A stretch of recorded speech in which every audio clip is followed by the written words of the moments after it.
ইয়ঞ্জন সুজিকে নিয়ে গেস্ট রুমে গেলে কি শুরু করেছে জিমিন? তুমি না কুকিকে ভালোবাসতে? আপা প্লিজ এসব বিষয়ে কোনো কথা বললেন না। জিমিন কুকিকে ভালোবাসতো, তার সবটুকু দিয়ে ভালোবাসতো, কিন্তু কুকি তার ভালোবাসার মূল্য দেয়নি। তাই বলে কি জিমিন সারা জীবন কুকির জন্য অপেক্ষা করবে নাকি? আমি তো অনেক খুশি হয়েছি জিমিন মুভ অন করেছে বলে। আসলে কুকি জিমিনের ভালোবাসার যোগ্যই না। কুকি জন্মের পর থেকে যেই দুটো হাত দিয়ে জিমিন তাকে আগলিয়ে বড় করেছে, হয়তো সেরকম ভালোবাসা আমরাও কুকিকে দিতে পারিনি, কিন্তু তার বদলে জিমিন শুধু অপমান আর অপমানই পেয়ে গিয়েছে কুকির কাছ থেকে। এর থেকে জিমিন মুভ অন করেছে, এটাই অনেক ভালো। কিন্তু আমি কুকিকে ছাড়া আমার পুত্রবধূ হিসেবে কাউকে মানি না। ব্যাপার নমো, সুগা ভাইয়ের রিসেপশনের পর এমনিতে আমি লন্ডন ফিরে যাচ্ছি, ওখানে গিয়ে না হয় আমি ওকে বিয়ে করে নিব। সে কি কথা, বাড়ির ছেলে কিনা বিদেশে গিয়ে বিয়ে করবে, তাও বড়দের আশীর্বাদ ছাড়াই? ভাবি প্লিজ এমন করবেন না। জিমিনেরও অধিকার আছে ভালোবাসার, জীবনে এগিয়ে চলার, সে কেন থমকিয়ে থাকবে? দেখ আয়ু, আমি জানি তুই জিমিনকে খুব ভালোবাসিস, সবকিছুতে তুই প্রশ্রয় দিবি। আমি সুজিকে বিয়ে করব, এটা ফাইনাল, আর কোনো কথা শুনতে চাই না। দেখো বড় ভাইয়া, বড় ভাবি, জিমিন যখন সুজিকে ভালোবাসে তখন আমার মনে হয় সুগা আর দের রিসেপশনের দিনই ওদের এঙ্গেজমেন্টটাও সেরে ফেলি। আমাদেরও একই মত ভাইয়া। আর কেউই কোনো কথা বলে না।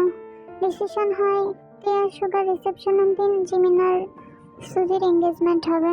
আপাতত কুকি নিজের ঘরের দরজা আটকে কান্না করছে। তোর প্রাপ্যতাই পেয়ে গিয়েছিস কুকি, যাকে তুই নিজের জীবনের সবচেয়ে বড় বাধা হিসেবে গণ্য করতিস, যাকে ছলে বলে কৌশলে নিজের জীবন থেকে সরানোর চেষ্টা করতিস, আজ সে অন্য কারোর। এটা আমার জীবনের বেস্ট উপহার ভাইয়া, thank you so much. Cookie দরজা খোল, কুকি। তুই অনেকক্ষণ থেকে কুকির দরজা ধাক্কাচ্ছে, বাট কুকি কিছুতেই দরজা খুলছে না। কুকি তুই যদি বা দরজা না খুলিস আমি কিন্তু বাসায় সবাইকে ডাক দিব। কুকি প্লিজ কিছু করিস না, আমার খুব ভয় করছে, প্লিজ তুই দরজাটা খোল প্লিজ। কুকি দরজা খোলে, তুই ভিতরে ঢোকে। বন্ধু ঠিক আছিস? আরে আপু রিল্যাক্স, আমার কিছু হয়নি। কুকি দেখছো আপু, যাকে জীবন থেকে সরানোর জন্য এত প্ল্যান করতাম, এত রাগ জিদ নাটক অভিমান করতাম, সে আজ নিজ ইচ্ছায় আমার জীবন থেকে চলে যাচ্ছে। আপু আমার এত কষ্ট হচ্ছে কেন? মনে হচ্ছে আমার কলিজাটাকে ছিঁড়ে নিয়ে যাচ্ছে। আপু আমি কি ক্ষমার যোগ্য না? সে কি একবার আমাকে ক্ষমা করে বুকে টেনে নিতে পারতো না? তার হৃদয়ে তো শুধু আমি বাস করি, তাই না? তাহলে সেখানে অন্য একটা মেয়ে কিভাবে স্থান করে নিল? আপু ভাইকে বল না, আমি ভাইকে খুব ভালোবাসি, তাকে ছাড়া আমি বাঁচতে পারবো না। প্লিজ আপু ভাইয়াকে বুঝিয়ে বল না প্লিজ। কর্ককে তুই এত কান্না করছিস কেন? তাদের কি বিয়ে হয়ে গিয়েছে নাকি? এখনো সময় আছে কুকি, তোর ভালোবাসাটা তুই বুঝে না। হয়তো জিমিনের মনে তোর প্রতি ভালোবাসাটা কষ্ট আর অভিমানের ধামাচাপা পড়ে আছে। তোর কথা শুনে কুকি শান্ত হয়ে যায়, তারপর চোখের পানি মুছে তাকে জড়িয়ে ধরে। ঠিক বলেছিস আপু, আমি কেন কান্না করছি? এবার আমি আমার ভালোবাসা বোঝাবো ভাইয়াকে। এই মুচকি হেসে রুম থেকে বেরিয়ে আসে, তারপরে সে জিমিনের রুমে যায়। ভাইয়া আসবো? তুই কিছু বলবি?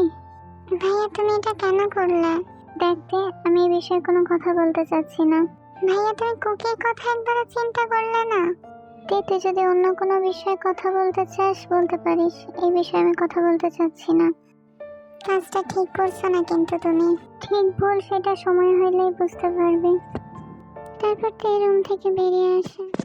বাড়ির ছোট মেম্বারগুলো সবাই এখন তে রুমে উপস্থিত।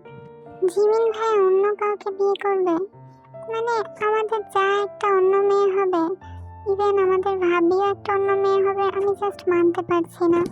এক মিনিট ইয়ঞ্জন, আমাদের না হয় ভাবি হইলো, আর তের আর আমার যা হবে, তোর কিভাবে যা হয়? ব্যাপার কি? হ্যাঁ, তলে তলে টেম্পো কি কাজী অফিস পর্যন্ত চলে গিয়েছে? তোর সবসময় তোমরা আমার পিছনে লাগো, আমি আর কোনো কথাই বলবো না। আর হবে সবিনার দিকে তাকায়। কি রে ভাই, তোরা কি প্রেম টেম করছিস নাকি? আরে না ভাইয়া, তোমরা কি যে বলো না। এই আমরা যেন কি বিষয়ে কথা বলছিলাম? ও হ্যাঁ, জিমিন ভাইয়ার বিষয়ে। চলো আমরা ওইটা নিয়ে কথা বলি। ইস, আমরা মেন পয়েন্ট থেকে ছিটকে গিয়েছি। এই কি বলতে চান আমাদের এখানে ডেকেছো? হ্যাঁ হ্যাঁ, কি বলছিলে? কি এত ভাবছো ভাবনা রানী? এদিকে থেকে এত কথা হয়ে যাচ্ছে, কিছুই কি কানে যাচ্ছে না? সরি, আমি আসলে শুনতে পাইনি। কি হয়েছে তে? কোনো বিষয় নিয়ে মনে হচ্ছে খুব চিন্তিত তুমি। আসলে আমি তোমাদের যে জন্য ডেকেছিলাম, তোমরা ছোট থেকেই কুকির প্রতি জিমিনের ভালোবাসা দেখে এসছো, কিন্তু তোমাদের দৃষ্টির বাইরেও আমার দৃষ্টিতে আরো একজনের অনুভূতি ধরা পড়েছে। তোমরা দেখেছো জিমিনের কুকির প্রতি কেয়ার, জিমিনের ভালোবাসা, আর আমি দেখেছি জিমিনের সাথে কোনো মেয়ে কথা বলতে আসলে কুকির রেগে যাওয়া, জিমিন একটু অসুস্থ হলে বা কোথাও আঘাত পাইলে কুকির ছটফটানি। একদিন জিমিনকে না দেখলে কুকি কি অস্থির হয়ে পড়তো। মনে আছে ছোটবেলায় জিমিন একদিন ট্যুরে গিয়েছিল তার ফ্রেন্ডসদের সাথে, কথা ছিল 5 দিন পরে আসবে। তারপর কুকির জ্বর হলো, পরের দিনে জিমিন চলে আসলো। জানো জ্বরটা কিভাবে হয়েছিল? জিমিনকে সারাদিন না দেখতে পেয়ে কুকি খুব অস্থির হয়ে পড়েছিল, কিন্তু মুখ ফুটে বলতে পারছিল না জিমিনকে। কুকি যদি একবার বলতো ভাইয়া তুমি চলে এসো, তাহলে হয়তো জিমিন সাথে সাথে চলে আসতো, কিন্তু কুকি আর ইগোর জন্য বলতে পারেনি। তাই সারা রাত সে শহরের নিচে ভিজেছিল। ও জানতো ও অসুস্থ থাকলে জিমিন কখনোই বাইরে থাকতে পারবে না। পরের দিন হইলেও তাই, যখনই জিমিন জানতে পারলো কুকির গা কাঁপিয়ে জ্বর এসছে, তখনই আর জিমিনকে কে আটকায়। সবকিছু ছেড়ে ছুড়ে জিমিন চলে আসে। আসলে কি বলতো, কুকিও ছোট থেকে জিমিনকে ভালোবাসতো, কিন্তু ছোট্ট মনটা জিমিনের দেওয়া কড়া শাসন বাধ্যবাধকতা মেনে নিতে পারেনি। জিমিন যে ওর ভালোর জন্য এগুলো করতো তখন সে বুঝতে পারেনি। জিমিন বিদেশ যাওয়ার পরে কুকি কত অসুস্থ হয়েছে। প্রতিদিন ভাবতো হয়তো আজ অসুস্থ হলে কাল সকালে ঘুম থেকে উঠে দেখবে তার জিমিন ভাইয়া তার পাশে বসে মাথায় হাত বুলিয়ে দিচ্ছে। তার নির্ঘুম রাত আর চোখের পানির সাক্ষী আমি। প্রতিদিন লুকিয়ে আমার বোনটার ছটফটানি দেখেছি আমি। তোমরা কি কেউ লক্ষ্য করনি জিমিনের চলে যাওয়ার পর কুকির পরিবর্তন? নিজেকে জিমিনের মনের মতো করে তৈরি করেছে। জিমিনের যেগুলো পছন্দ কুকিরও সেগুলো পছন্দ। জিমিন যেগুলো পছন্দ করে না কেউ সেই কাজগুলো করে না। জিমিনের অনুপস্থিতি কুকিকে তার ভালোবাসার উপলব্ধি করতে শিখিয়েছে। চলো না আমরা ওদেরকে এক করার একবার শেষ চেষ্টা করি।